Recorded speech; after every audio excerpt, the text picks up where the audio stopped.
안녕하세요. 황인환입니다. 오늘은 관심 펀드 그룹을 만들었을 때 그 그룹 중에 일부 펀드를 통해서 내가 원하는 포트폴리오를 만드는 과정을 한번 보도록 하겠습니다. 해당 메뉴는 이 펀드에 들어가서 펀드 VIP의 우측을 타고 내려가면 이렇게 펀드 포트폴리오 제한 6352 화면이 있습니다. 이 펀드 포트폴리오 제한과 밑에 있는 지수 포트폴리오 제한은 형식은 같습니다. 단지 여기는 펀드를 피킹해서 포트폴리오를 만드는 거고요. 지수는 코스피라든지 다우지수라든지 금이라든지 원달러라든지 아니면 유가라든지 이런 거를 통해서 포트폴리오를 한번 짜보는 그런 과정이라고 할 수 있겠습니다. 자, 그러면 펀드 포트폴리오 제한을 클릭을 하고요. 이 화면에 지금 제가 만든 관심 펀드가 있으니까요. 관심 펀드를 한번 불러오도록 하겠습니다. 관심 펀드에 IN, AN 이렇게 불렀으니 이렇게 리스트가 나왔습니다. 그래서 이 관심 펀드 그룹을 만드는 게 대단히 중요한 작업이라고 말씀을 드렸었고요.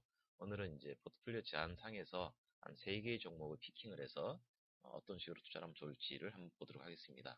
근데 고객이 현금을 갖고 오면 일정 부분은 예금이나 적금으로 들어갈 수도 있는 거거든요. 그래서 일단 여기다가 현금 자산 추가라는 부분을 클릭을 해서 여기에 해당하는 종목을 하나 넣도록 하겠습니다. 그래서 안심예금 이렇게 하고 기대 수익을 한 2.1% 이렇게 임의로 넣겠습니다. 자, 그러면 이 부분에도 일정 부분 투자될 것이라고 확인을 하고 기타 부분을 체크를 하고요. 그 다음에 쭉 올라가서 아까 신영밸류 고배당 이건 임의적인 겁니다. 지금은. 그래서 프랭클린 미국 바이오헬스 요 세 개의 종목을 가지고 포트폴리오를 꾸며보겠다. 그 다음에 투자 금액을 결정해 보겠다. 이런 과정으로 할 수 있겠습니다. 자, 그래서 여기 좌측 상단에 있는 이 부분을 클릭을 하게 되면 체크된 것들로만 다시 구성을 해줍니다.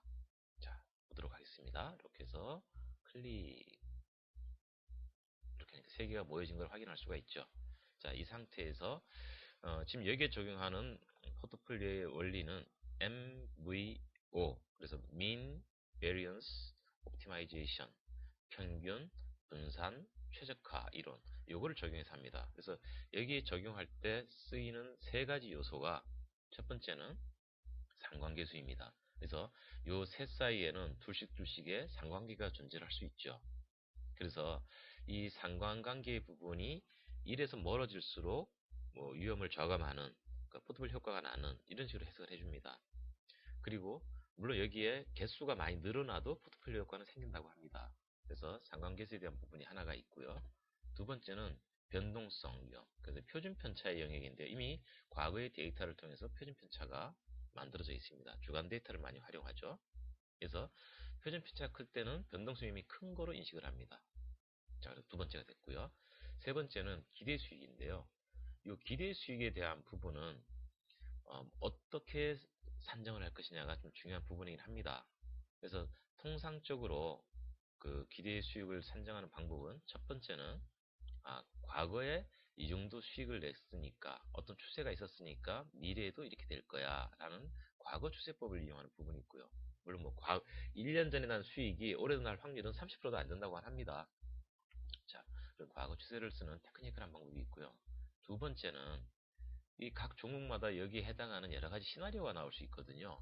그 시나리오에 대해서 웨이트를, 그러니까 가중치를 매기게 되면 그거를 감안한 기대 수익이 나올 수가 있죠. 그래서 뭐 좋은 경우, 나쁜 경우, 이런 경우, 저런 경우 해서 이제 시나리오를 만든다는 개념이고요. 멀티 시나리오법이라고 하고요. 세 번째는 약간은 기본적인 펀더멘탈한 개념인데요. 주식일 때는 뭐 배당 모형이라든지 채권일 때는 수익률 곡선의 앞으로 모습을 그려본다든지 뭐 이런 거를 반영해서 무위험 자산이라고 하는 리스크 프리라고 그러죠. 무위험 자산의 수익에다가 계속적으로 다른 위험 요소들을 플러스해서 나가는 빌딩 블락 방식을 택하기도 합니다. 마지막에는 사실 뭐 우리가 약간 전문적인 용어로 통밥이라고 하는 그러니까 전문가들의 나름대로의 식견을 가지고 예측되는 그 자료들을 인용하는 그래서 만들어지는 부분들이 있을 수 있습니다. 자, 여기서는 지금까지 나온 그 여러 가지 표준 편차와 상관계수를 반영해서 기대 수익을 안심예금은 이미 뭐 확정된 거니까요. 표준 편차도 0이죠, 그죠?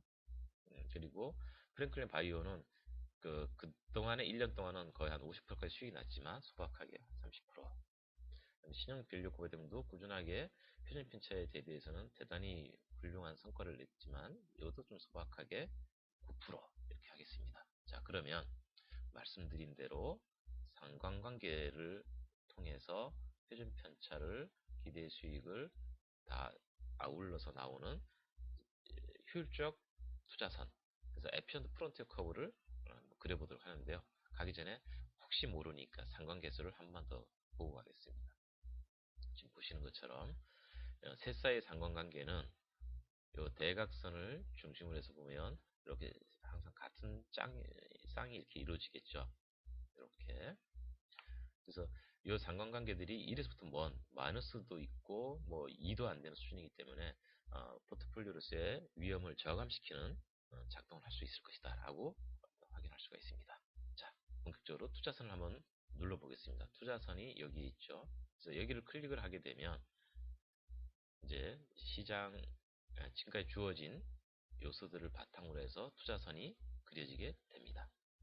자, 이렇게 나왔죠. 그래서 왼쪽 하단에서는 효율적 투자선이라고는 에피션트 프론티어 커브가 그려지고요. 오른쪽에는 만약에 이 비중으로 1년 전에 투자했다면 빨간 선으로 나오는 포트폴리오 수익은 얼마나 될까라는 걸 보여주고 있습니다. 여기서 이 다이아몬드, 투자선 상에 있는 다이아몬드를 좀 더 위험하더라도 높은 수익을 기대하겠다라고 할 수도 있고요. 아니면 위험을 낮추어서 수익이 좀 떨어지더라도 이걸 감내하겠다라고 할 수도 있습니다.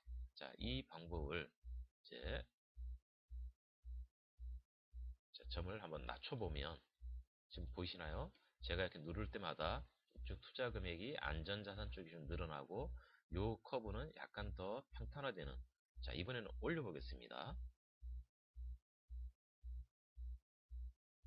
자, 비중이 안전자산에 대한 비중이 낮아지고 커브는 약간 올라가고 하는 과정을 볼 수 있고요. 여기 뭐 포트폴리오 수익률만 표시 이렇게 누르면 이렇게 수익률만 보여주기도 하고요. 그 다음에 이 상태에서 마우스를 클릭을 해서 왔다 갔다 해보면 이런 식으로 수익이 났구나 하는 거를 좀 더 시각적으로 볼 수가 있고 수치를 읽을 수가 있습니다. 자, 현재까지의 과정이 포트폴리오에서의 시뮬레이션에서 한 부분인데요. 이런 과정에 고객이 뭐 딱 100을 갖고 오는 건 아니었습니까? 그래서 마지막으로 고객과 협의를 합니다. 안전자산 비중 좀 늘릴까요? 1000만원. 그 다음에 해외 주식 쪽은 조금 그래도 위험하니까 3,500만원. 근데 만약에 1억 1000만원을 갖고 왔다.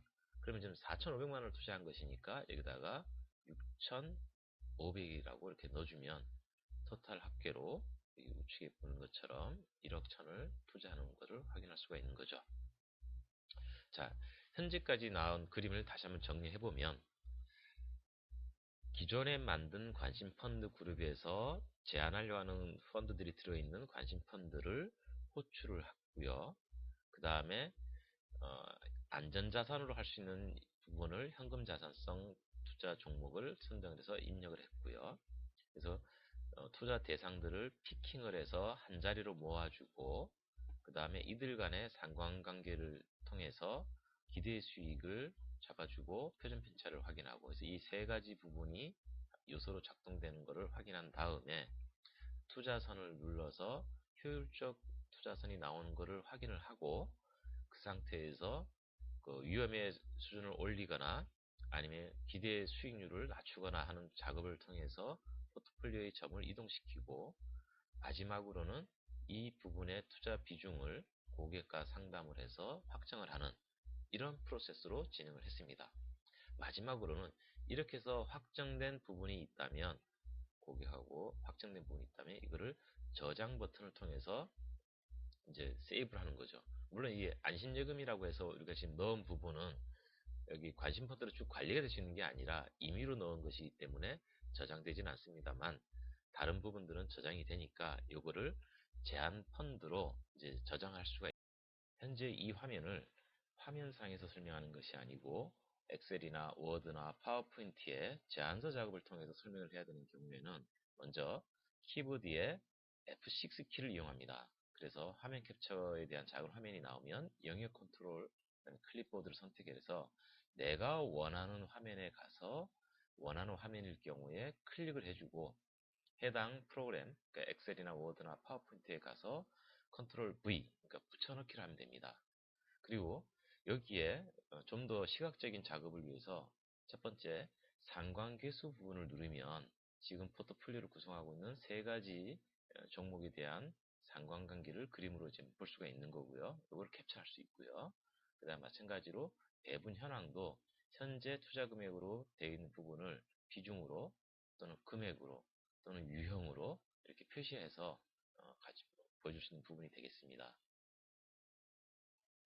자, 이제 고객에게 이제 설득력을 가지는 화면을 제시해 줬는데 지금부터 이제 좀 마지막으로 설명을 드려야 되는 부분이 바로 이 부분입니다. 예를 들면 여기 평균 비대 수익률, 그다음에 95% 신뢰 구간 이렇게 표시가 되어 있는데요. 우리가 만약에 현재 나오는 이 투자 금액 비중대로 투자를 하면 한 100번 정도를 투자하고 나중에 봤더니 그 손실과 이익에 대한 그 분포가 이렇게 나왔다는 거죠. 그래서 이 부분이 이제 평균 기본선이라고 한다면은 100번 중에 99번 정도가 들어가는 이 영역 안에서 지금 이쪽에는 이제 손실이 나는 영역인 거죠. 그래서 마이너스 3.94. 그다음에 여기는 플러스 난영인데 34.04 이렇게 되어 있습니다. 이거는 현재의 그 표준 편차와 여기에 대한 그 가중치가 적용된 현재의 9.69라는 변동성의 위험 부분이 여기 가중평균된 기대 수익률 15.05%에 약 여기서는 95%그 신뢰 구간이기 때문에 1.96이 곱해진 숫자가 이 15.05에 더해지고 빠지는 겁니다. 그래서 마이너스 3.94에서부터 플러스 34.04%까지 분포가 되겠습니다. 라고 설명을 드려야 고객이 무조건 15% 나는 거야? 라고 이해하지 않고 정상적으로 이 정도를 기대하지만 이렇게 손실이 날 수도 있고 그 다음에 이익이 크게 날 수도 있구나 라고 이해를 하게 된다는 것이죠. 그래서 여기까지의 과정이 펀드 포트폴리오 제한의 과정이 되겠습니다. 네, 수고하셨습니다.